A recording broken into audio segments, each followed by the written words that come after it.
दोस्तों नमस्कार। आज त्रिकी गणित के अंतर्गत हम देखेंगे कि गुणनखंडों की कुल संख्या कैसे ज्ञात की जाती है। कोई एक संख्या दे दी जाएगी और आपसे पूछा जाएगा कि इसके कुल फैक्टरों की संख्या कितनी होगी, इसके कुल गुणनखंडों की संख्या कितनी होगी, या पूछा जाएगा कि इसके सम गुणनखंडों की संख्या कितनी होगी, या पूछा जाएगा इसके विषम गुणनखंडों की संख्या कितनी होगी। और फिर इन सबका योग भी पूछा जाता है कि कुल गुणनखंडों का योग क्या होगा, कुल सम गुणनखंडों का योग क्या होगा और कुल विषम गुणनखंडों का योग क्या होगा। ये टीईटी में अक्सर ये क्वेश्चन पूछ लिया जाता है। तो आइए हम इसको 10 मिनट में देखते हैं कि कैसे होगा, क्या होगा। तो अगर मान लीजिए जैसे हमने एक संख्या ले लिया कि 60।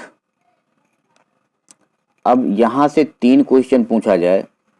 पहला पूछा जाए कि 60 के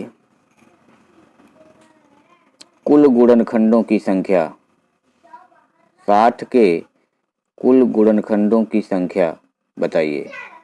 या कह दिया जाए कि विषम गुणनखंडों की संख्या बताइए, विषम गुणनखंडों की संख्या बताइए। या कह दिया जाए कि सम गुणनखंडों की संख्या बताइए, सम गुणनखंडों की संख्या बताइए। तो ये 3 टाइप के क्वेश्चन तो यही बेसिक बनते हैं कि 60 के कुल कितने गुणनखंड होंगे, 60 के कुल विषम गुणनखंड कितने होंगे, 60 के कुल सम गुणनखंड कितने होंगे। तो हम ऐसे गुणनखंड का मतलब जो 60 को काटेगा वह उसका गुणनखंड होगा। जैसे 1 60 को काट देगा, 2 काट देगा, 3 काट देगा, 4 काट देगा, 5 काट देगा, 6 से भी विभाजित होगा, 6 के बाद 10 से विभाजित होगा, 12 से विभाजित होगा, 15 से विभाजित होगा, 20 से विभाजित होगा, 30 से विभाजित होगा, 60 से। तो 60 के कुल गुणनखंड आ गए 1 2 3 4 5 6 10 12 15 20 30 60 और इनकी संख्या हो गई 1 2 3 4 5 6 7 8 9 10 11 12। यानी कि 60 के कुल गुणनखंडों की संख्या 12 हो गई, 12 हो गई। लेकिन अगर कहीं बीच में एक आध संख्या छूट जाएगा तो गलत हो जाएगा। तो इसको हम त्रिकी रूप से कैसे ज्ञात कर सकते हैं उसी को आइए देखते हैं। तो सबसे पहले जब हम त्रिकी रूप में ज्ञात करेंगे तो इस 60 का अभाज्य गुणनखंड कर लेते हैं। अभाज्य गुणनखंड का मतलब 2 से काटेंगे 30 बार में कट गया, 2 से काटेंगे 15 बार में, 3 से काटेंगे 5 बार में और 5 से काटेंगे 1 बार में। इसको घात के रूप में 2 पर घात 2, 3 पर घात 1 और 5 पर घात 1 हम लिख सकते हैं। 2 पर घात 2, 3 पर 1 और 5 पर 1, ये हो गया। यानी कि 60 बराबर हम लिख सकते हैं 2 पर घात 2 गुणे 3 पर घात 1 गुणे 5 पर घात 1। जब हम कुल गुणनखंडों की संख्या ज्ञात करने जाएंगे, कुल गुणनखंडों की संख्या ज्ञात करने जाएंगे तो हम यहाँ लिखेंगे कि 60 बराबर 2 पर घात 2, 3 पर घात 1, 5 पर घात 1। हमको बेस से मतलब नहीं है, केवल इसके घात से मतलब है। यहाँ घात 2 है, यहाँ घात 1 है और यहाँ घात 1 है। सभी घातांकों में 1 1 हम प्लस कर देंगे, 1 1 प्लस कर देंगे, 1 1 प्लस कर दिया और इसी का आपस में, तो ये 2 1 3 हो गया, 1 1 2 हो गया, 1 1 2 हो गया। आपस में गुणा करिए, 3 दूनी 6 दूनी 12, यानी ये हमारा आंसर हो गया। देखिए यहाँ भी 12 आया था और यहाँ भी 12 आ गया। अब अगर हमको विषम गुणनखंडों की संख्या ज्ञात करनी है, विषम गुणनखंडों की संख्या, विषम गुणनखंडों की संख्या ज्ञात करनी है तो फिर से वही कि 60 बराबर 2 पर 2 की घात, 3 पर 1 की घात, 5 पर 1 की घात। यहाँ पे हम जो सम है यानी 2 सम है तो सम को छोड़ देते हैं, बाकी का प्रोसेस वही, दोनों के घातों को लेते हैं, दोनों में 1 1 जोड़ते हैं और दोनों का आपस में गुणा कर देते हैं और यही हमारा आंसर। यानी कुल विषम गुणनखंडों की संख्या हो गई 4। यहाँ से देखेंगे तो 1 विषम है, 3 विषम है, 5 विषम है, 15 विषम है, यानी 1 2 3 4, तो ये 4 आ गया। फिर यहीं से हमको ज्ञात करना है सम गुणनखंडों की संख्या, सम गुणनखंडों की संख्या। सम गुणनखंडों की संख्या में जब हम फिर से यही लिखेंगे 60 बराबर 2 पर 2 की घात, 3 पर 1 की घात, 5 पर 1 की घात। जब हमको सम गुणनखंड निकालना होगा तब हम लेंगे तीनों घात, लेकिन सम वाले में कुछ नहीं जोड़ेंगे, केवल जो विषम घात है, जो विषम आधार वाला आधार है उसी में हम जोड़ेंगे। यानी 2 में हम कुछ नहीं जोड़ेंगे और बाकी में हम दोनों में एक एक जोड़ देंगे। तो ये हो जाएगा 2 गुणे 2 गुणे 2 और 2 दूनी 4 दूनी 8, यानी कि सम गुणनखंडों की संख्या 8 हो गई। तो 12 कुल गुणनखंड हो गए, 12 कुल गुणनखंड हो गए, 4 विषम गुणनखंड हो गया और 8 सम गुणनखंड हो गया। अब पूछा जाएगा कि कुल गुणनखंडों का योग बताइए। तो वही प्रोसेस 60 बराबर 2 पर 2 की घात, 3 पर 1 की घात, 5 पर 1 की घात। हम 2 पर 2 है तो घात 0 से शुरू करते हुए 2 पर घात 0 धन 2 पर घात 1 धन 2 पर घात 2 वहां तक जाएंगे जहां तक की घात यहाँ लगी हुई है। जैसे 2 पर 2 लगी हुई थी, 2 पे 0 से शुरू किया हमने और 2 पर 2 तक हम गए। फिर 3 पर 0 की घात और धन 3 पर 1 की घात, 5 पर 0 की घात और धन 5 पर 1 की घात, 2 पर 0 का मान 1, 2 पर इसका मान 4, 3 पर 0 का मान 1 धन 3, 5 पर 0 का मान 1 धन 5, 4 2 6 1 7 गुणे 3 1 4 गुणे 5 1 6, 6 चौक 24 सत्ते 168, यानी कि कुल गुणनखंडों का जो योग होगा वह 168 होगा। आइए यहाँ से चेक कर लेते हैं। 1 2 3 3 3 6 6 4 10 10 5 15 15 6 21 21 10 31 31 और 2 33 और 10 43 5 48 10 58 और 20 78 78 और 30 108 और 60 168, यानी कि कुल गुणनखंडों का योग हो गया 168। विषम गुणनखंडों का योग जब हमको ज्ञात करना होगा, विषम गुणनखंडों का योग, तो 60 बराबर दिया हुआ है 2 पर 2 गुणे 3 पर 1 गुणे 5 पर 1।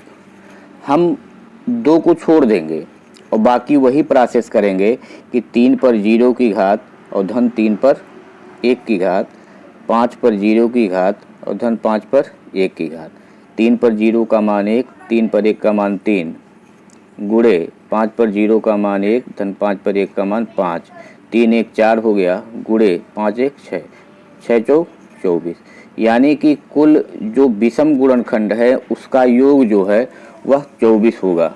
आइए यहाँ से चेक करते हैं। 1 3 4 5 9 और 15 15 9 24, यानी विषम गुणनखंडों का योग हो गया 24। और जब हम सम गुणनखंडों का योग निकालेंगे, सम गुणनखंडों का योग, सम गुणनखंडों का योग, तो सम गुणनखंडों का योग जब निकालेंगे तो 60 बराबर 2 पर 2 की घात, 3 पर 1 की घात, 5 पर 1 की घात।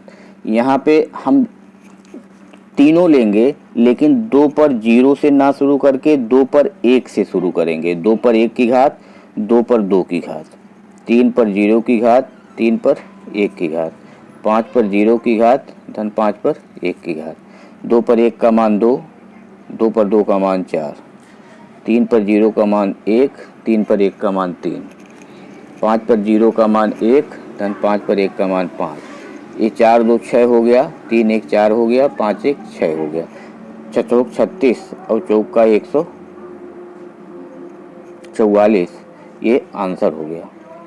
तो यहाँ हमने देखा कि गुणनखंडों की संख्या, विषम गुणनखंडों की संख्या, सम गुणनखंडों की संख्या और फिर कुल गुणनखंडों का योग क्या होगा, सम गुणनखंडों का योग क्या होगा और विषम गुणनखंडों का क्या योग होगा, ये सारी चीज़ें हमने करके देख लिया। आइए एक संख्या और कोई लेते हैं, उसको उठाते हैं, उसको करते हैं।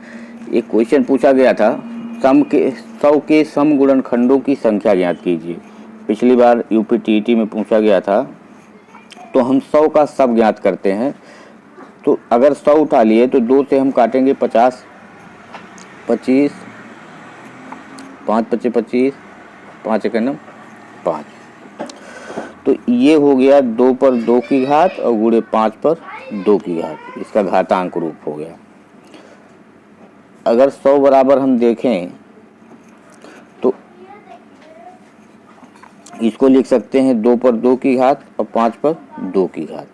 जब हम कुल गुणनखंड ज्ञात करने जाएंगे, कुल गुणनखंड कितने होंगे, तो यहाँ बताया गया कि दोनों घात ले लीजिए और दोनों में 1 जोड़ दीजिए और दोनों का आपस में गुणा कर दीजिए, तो संख्या आ गई 9। ये 100 के कुल गुणनखंडों की संख्या हो गई 9। जब हम विषम गुणनखंड करने जाएंगे,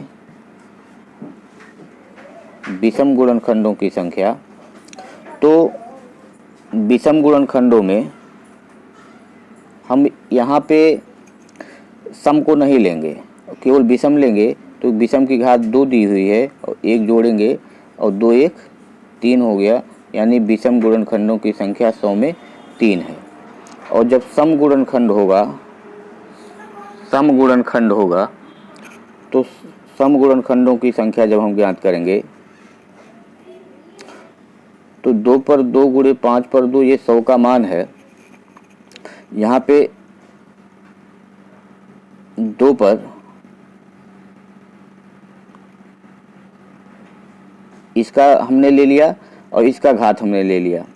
यहाँ पे कुछ नहीं जोड़ेंगे, लेकिन यहाँ पे 1 जोड़ेंगे तो 2 गुणे 3 हो गया और ये हो गया 6। तो कुल गुणनखंडों की संख्या 9 हो गई, विषम गुणनखंडों की संख्या 3 हो गई और सम गुणनखंडों की संख्या 6 हो गई।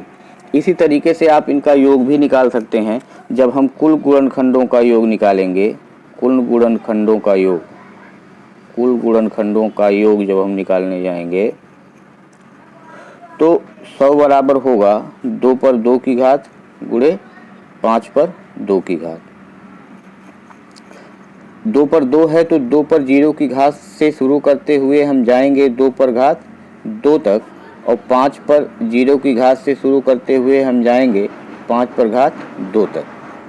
तो 2 पर 0 का मान 1, 2 पर 1 का मान 2, 2 पर 2 का मान 4 हो गया, 5 पर 0 का मान 1, 5 पर 1 का मान 5 और 5 पर 2 का मान 25। 4 2 6 1 7 हो गया और 25 5 30 1 31 हो गया।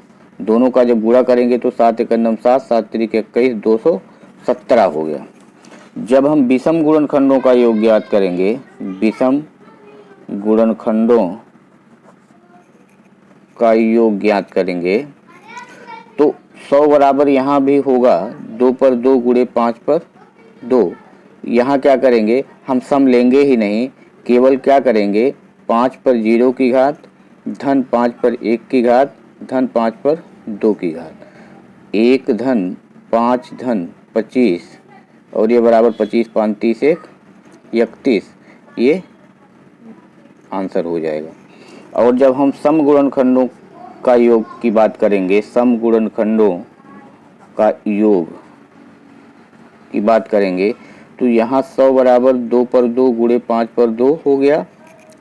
हम सम में 0 से ना शुरू करके 1 से शुरू करेंगे। 2 पर 2, 5 पर 0 धन 5 पर 1 धन 5 पर 2, तो 2 पर 1 का वैल्यू 2 और 2 पर 2 का वैल्यू 4, 1 धन 5 धन 25, 4 2 6 गुणे 25 5 30 1 31, 6 1 9 6 और 6 3 18 186। तो आइए देखते हैं कि 100 के गुणनखंड होंगे कौन कौन और चेक करते हैं। 100 1 से कटेगा, 2 से कटेगा, 4 से कटेगा, 5 से कटेगा, 10 से कटेगा, 10 से कटेगा, 20 से कटेगा, 25 से कटेगा, 50 से कटेगा और 100 से कटेगा। तो कुल संख्या कितनी हो गई, 1 2 3 4 5 6 7 8 9, और कुल संख्या यहाँ कितना निकाला गया है, 9। फिर आइए विषम देखिए, तो 1, 5 और 25, 1, 2 और 3, 3 विषम है और यहाँ कितना विषम आया है, 3, ये 3 विषम आया यहाँ। फिर उसके बाद अगर 3 विषम है तो 6 सम है, तो यहाँ आ गया 6 सम आ गया। उसके बाद गुणनखंडों का कुल गुणनखंडों का योग करके जोड़िए, 1, 150, 175, 195, 200, 210 और 214, 216, 217, तो कुल आ गया 217। फिर उसके बाद अगर विषम गुणनखंडों का योग जोड़ेंगे तो 1, 5, 6 और 25, 31, तो विषम गुणनखंडों का योग यहाँ आ गया 31। अगर फिर इसको यहाँ देखेंगे बाकी जो बचा है, तो 217 में से 31 घटाएंगे तो 186 और 186 ये आ गया, 31 ये आ गया, 217। तो इस प्रकार से हम इसको ज्ञात कर सकते हैं। जब क्वेश्चन पूछा जाएगा चाहे यूपी टीईटी में या सीटीईटी में, तो केवल एक पूछा जाएगा कि कुल सम गुणनखंडों की संख्या बताइए, कुल विषम गुणनखंडों की संख्या बताइए, या कुल गुणनखंडों की संख्या बताइए, या केवल सम गुणनखंडों का योग, विषम गुणनखंडों का योग, कुछ इस तरीके से एक ही चीज़ पूछा जाएगा, सब नहीं पूछा जाएगा। तो ये आसान थोड़ा सा तरीका है जिससे हम ये पता कर सकते हैं कि किसी भी संख्या के कितने गुणनखंड होंगे। नहीं तो अगर हम सोच करके अगर ऐसे 1, 2, 4, 5, 10, 20, 25, 50, 100 करके निकालेंगे तो हो सकता है कहीं से एक संख्या मिस हो जाए, और मिस होने के बाद वो हमारा क्वेश्चन गलत हो जाएगा। तो हमको ये शार्ट विधि है, इसको देखना है। तो आज के लिए बस इतना ही। धन्यवाद, नमस्कार।